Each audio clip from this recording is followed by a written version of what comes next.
ہے سند متن اور اس کے عوارض کے بارے میں. فصل فی السند والمتن وعوارضہما. سند کیا ہوتی ہے، متن کیا ہوتا ہے، اور اس کے متعلقات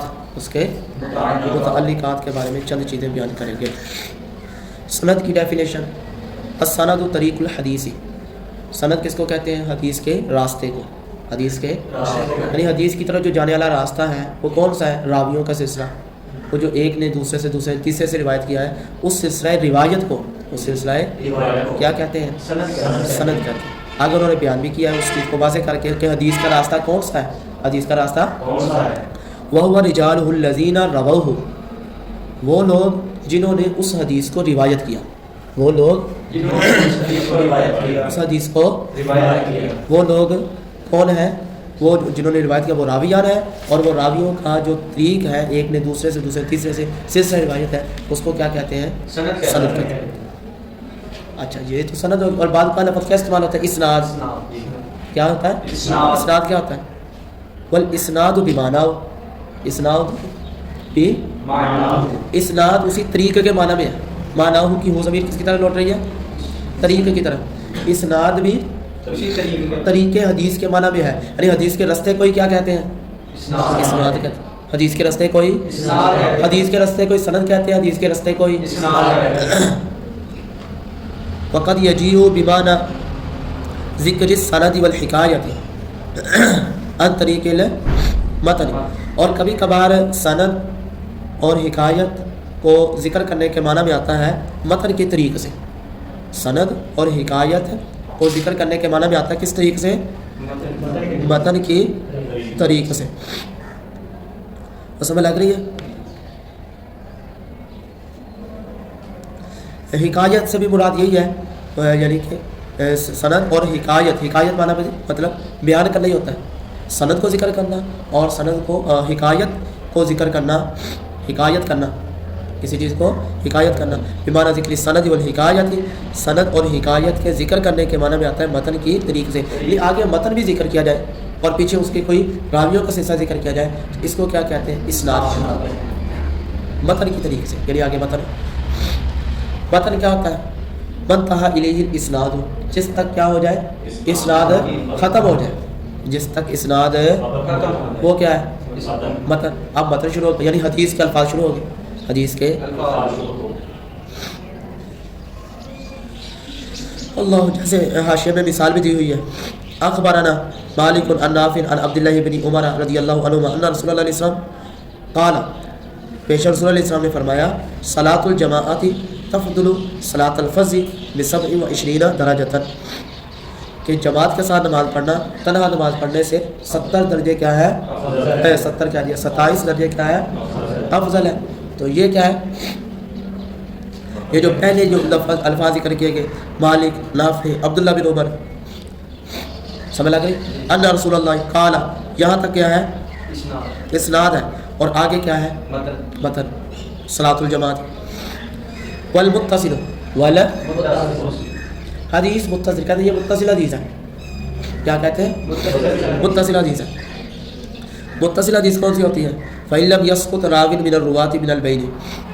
اگر کہتے ہیں کہ کوئی بھی راویوں میں سے کوئی بھی راوی ساقط نہ ہو، راویوں میں سے حذف نہ ہو، گرا ہوا نہ ہو، سارے راوی موجود ہوں، راویوں میں سے کوئی بھی راوی من البین درمیانے سند سے، من البین سے مراد من بین سندی، سند کے درمیان سے، یعنی اس کا مدافع محذوف ہے، من بین یعنی من بین سند، من بین سندی یعنی سند کے درمیان سے کوئی بھی راوی ساقط نہ ہو، اس حدیث کو کہتے ہیں متصل حدیث ہے. ساری راوی ذکر ہے، فلا حدیث متصل.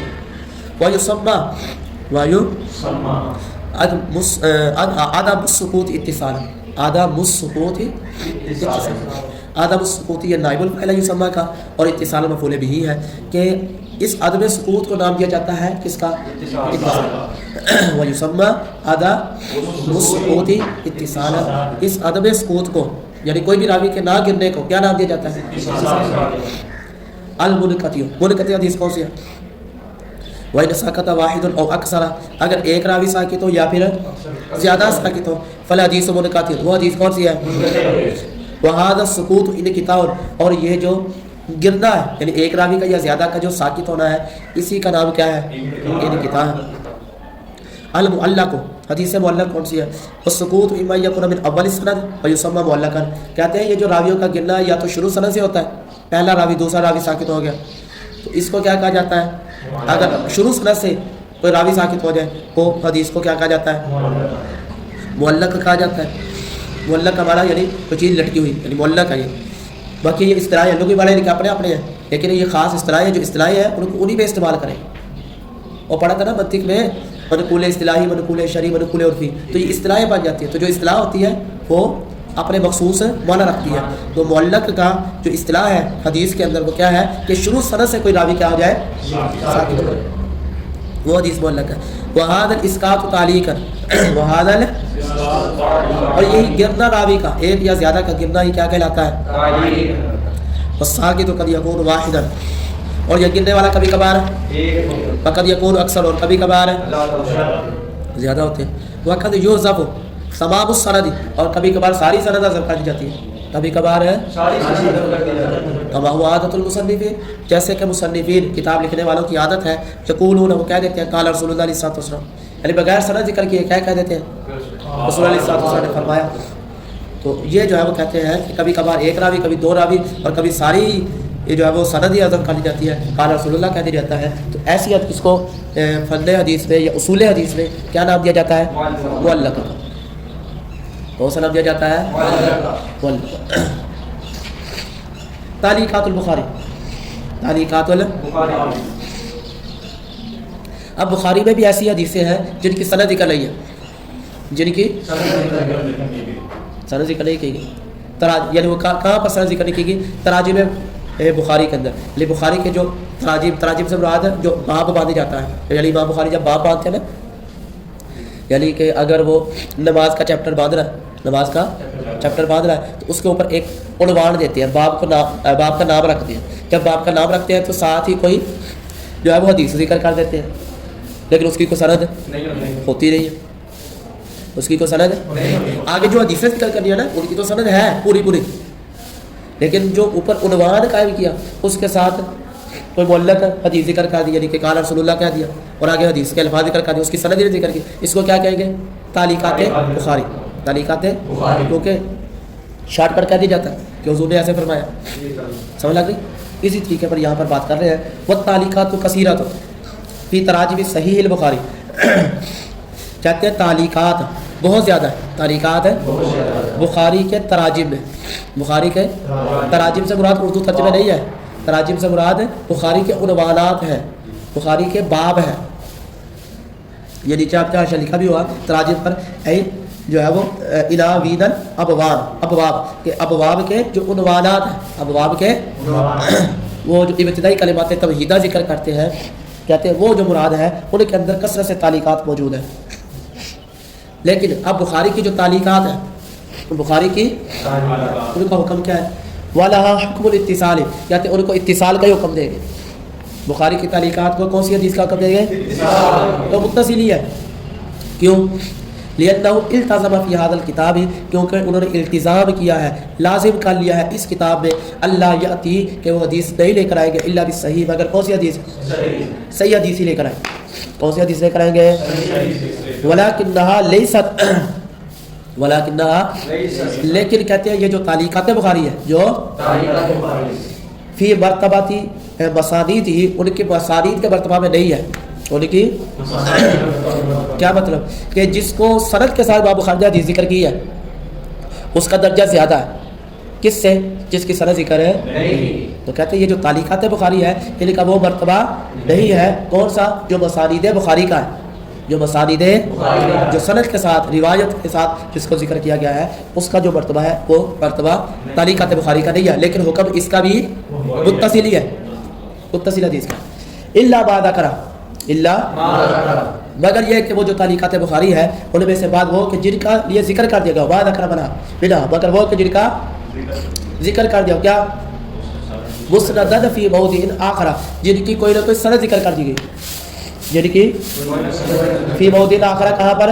دوسری جگہ میں میری کتاب ہی اپنی اسی کتاب ہے کسی دوسری جگہ پر اس کی سند ذکر کر دی, یہاں پر انہوں نے قال رسول اللہ کہہ کر بات چھوڑ دی, کسی دوسرے مقام پر جا کر اس کی اب اس کو پھر تعلیقات بخاری نہیں کہیں گے, وہ تو پھر کون سا درجہ ہوگا, وہ مسند بخاری ہوگا, بسارید بخاری ہوگا. بخاری نے اپنے سند کے ساتھ اس حدیث کو ذکر کر دیا, اگرچہ یہاں پر نہیں ہے, کسی اور جگہ اس کی سند ذکر کی ہے. بات سمجھ لگی. حکم التعلیق کی بصیغۃ المعلوم والمجہول, کہتے ہیں کہ معلق کا حکم معلوم صیغہ کے ساتھ اور مجہول, یعنی معلوم صیغہ کے ساتھ بعض معلق ذکر کیے جاتے ہیں اور بعض مجہول صیغہ کے ساتھ ذکر کیا جاتا ہے. دیکھیں ایک ہوتا ہے قال رسول اللہ معروف صیغہ کے ساتھ حضور نے فرمایا, ایک یہ ہوتا ہے قیل کہا گیا یا یقال کہا جاتا ہے, تو دونوں میں فرق ہے, دونوں میں حالانکہ دونوں معلق ہو, اگرچہ دونوں معلق ہو. دیکھیں فقط یہ فرق ہو, کبھی کبھار فرق کیا جاتا ہے کس کے ساتھ, اس میں کس میں تعلیقات بخاری میں فرق کیا جاتا ہے. بأن ما ذکر, بے شک وہ جس کو ذکر کیا بصیغۃ الجزم, یقین کے صیغے کے ساتھ, والمعلوم اور معلوم صیغے سے مراد معروف صیغہ اور فعل معروف ہے قالا, معلوم صیغے کے ساتھ فعل معروف کے ساتھ اور یقین کے ساتھ جو ہے وہ جس کو ذکر کیا اس میں فرق کیا جاتا ہے, اس میں کیسے تقولی, جیسے کہ کہا جاتا ہے, جیسے کہ ان کا کہنا ہے, یعنی امام بخاری کا کہنا ہے قال فلان نے کہا ہے, یا ذکر فلان اور فلان ہے, یہ کون سے صیغے معروف کے.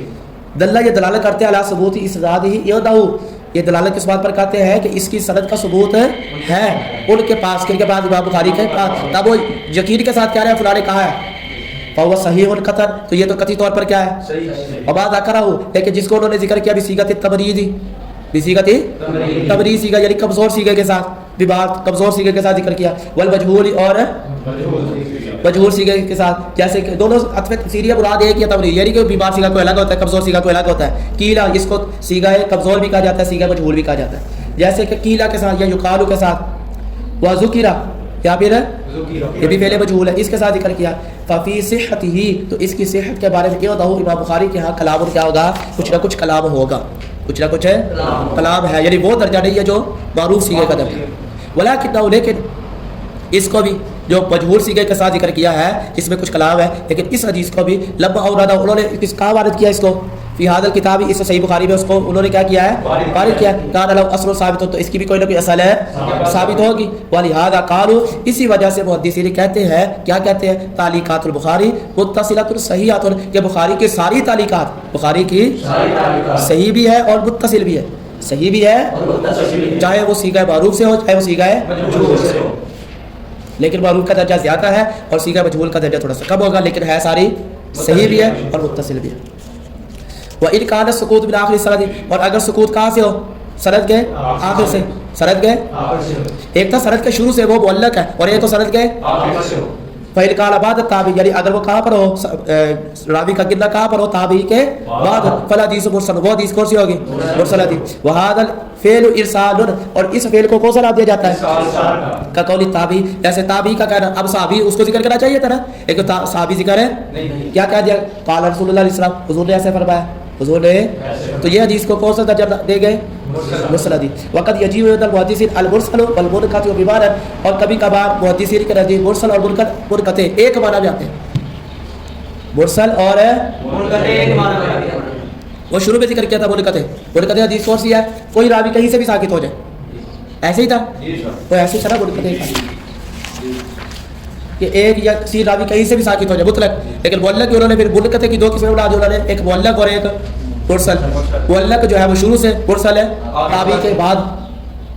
اب کہتے ہیں تابعی کے بعد اور اس کو کیا مرسل اور منقطع ایک ہی معنی میں ہے, ایک ہی, لیکن کہتے ہیں الاصطلاح الاول, تو پہلی اصطلاح ہے کہ معلق جو ہے شروع سے ساکت ہوتا ہے اور مرسل ہے آخر سے ساکت ہوتا ہے. یہ جو پہلی اصطلاح اصطلاح الاول, یہ جو پہلی اصطلاح ہے اشہر, یہ زیادہ مشہور ہے, یہ زیادہ مشہور. آگے پھر جو پڑھیں گے انشاءاللہ.